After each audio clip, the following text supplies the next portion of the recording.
महोदय, ब्रिटिश भारत में भी ग्रामीण क्षेत्रों के लोग राजनीतिक आकांक्षाओं की तरफ से सर्वथा उदासीन थे। हालांकि वे गरीबी और भूख से कराह रहे थे। कांग्रेस ने और रमेश चंद्र दत्त, दादा भाई नौरोजी, यहाँ तक कि विलियम डिग्बी सरीखे अर्थशास्त्रियों ने इन किसानों की गरीबी और दुर्दशा की चर्चा की थी, लेकिन रियासतों की गरीब प्रजा इन नेताओं के विचार क्षेत्र से बाहर थी।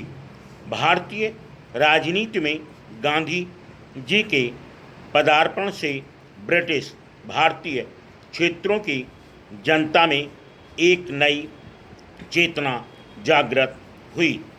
देसी रियासतों में भी ब्रिटिश भारतीयों की राजनीतिक गतिविधियों के कारण कुछ सुगबुगाहट होने लगी। 1922 में देसी रियासतों के नेताओं की एक बैठक पूना में एन.सी. केलकर की अध्यक्षता में हुई। रियासतों में नागरिक स्वतंत्रता लेशमात्र भी नहीं थी। सभा आयोजित करने या अभिव्यक्ति की कोई स्वतंत्रता नहीं थी। अतः इन लोगों को ब्रिटिश भारतीय क्षेत्र में अपनी बैठक करनी पड़ती थी।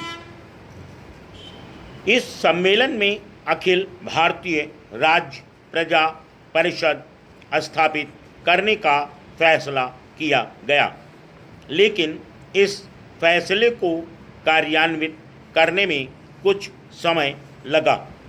ब्रिटिश भारत में असहयोग आंदोलन की जो लहर चल रही थी, उसका असर देसी रियासतों पर भी हुआ। धीरे धीरे प्रजा मंडलों, लोक परिषदों, प्रजा मित्र मंडलों, नागरिक अधिकार संघों आदि की स्थापना रियासतों में होने लगी, लेकिन ये संस्थाएं रियासतों के अंदर काम नहीं कर पाती थीं। अतः वे पड़ोस के ब्रिटिश भारतीय क्षेत्रों से अपनी गतिविधियां संचालित कर रही थीं। प्रजा परिषद का अगला अधिवेशन 1926 में हुआ था।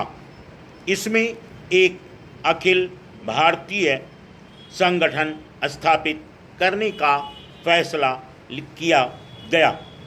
एक घोषणा पत्र में सम्मेलन ने एक संघ स्थापित करने के पक्ष में अपना मत व्यक्त किया, जिसमें देसी रियासतें भी ब्रिटिश प्रांतों के सहभागी होंगी। जेम्स फोर्ड सुधारों में एक भावी संघ का संकेत किया गया था, जिसमें ब्रिटिश प्रांत और रियासतें शामिल होंगी। भावी भारत के उज्ज्वल भविष्य का चित्रण करते हुए ममफोर्ड रिपोर्ट में कहा गया था, इस चित्र में रियासतों के लिए भी स्थान होगा। यही वह प्रेरणा थी जिसने 1926 में हुए रियासतों के प्रतिनिधियों को यह घोषणा करने के लिए प्रेरित किया था कि रियासतें भी इस संघ में भागीदार होंगी।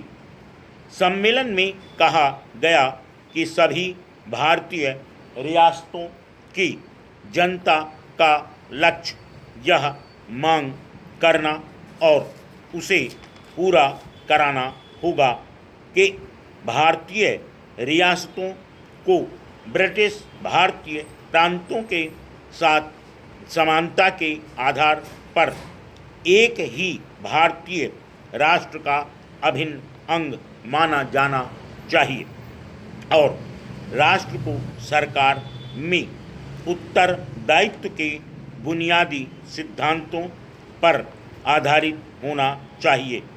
किंतु अखिल भारतीय राज्य प्रजा परिषद की स्थापना 1927 में ही हो सकी। इसे रियासतों में एक संगठित आंदोलन की शुरुआत कहा जा सकता है। इसका पहला सम्मेलन बम्बई में दिसंबर 1927 में हुआ। इसका दूसरा सम्मेलन मई 1929 में बम्बई में ही हुआ। वस्तुतः इसके सभी सम्मेलन ब्रिटिश भारत में ही हुए। इस समय तक देसी रियासतों के बारे में कांग्रेस का रवैया अस्पष्ट सा ही था। Full stop.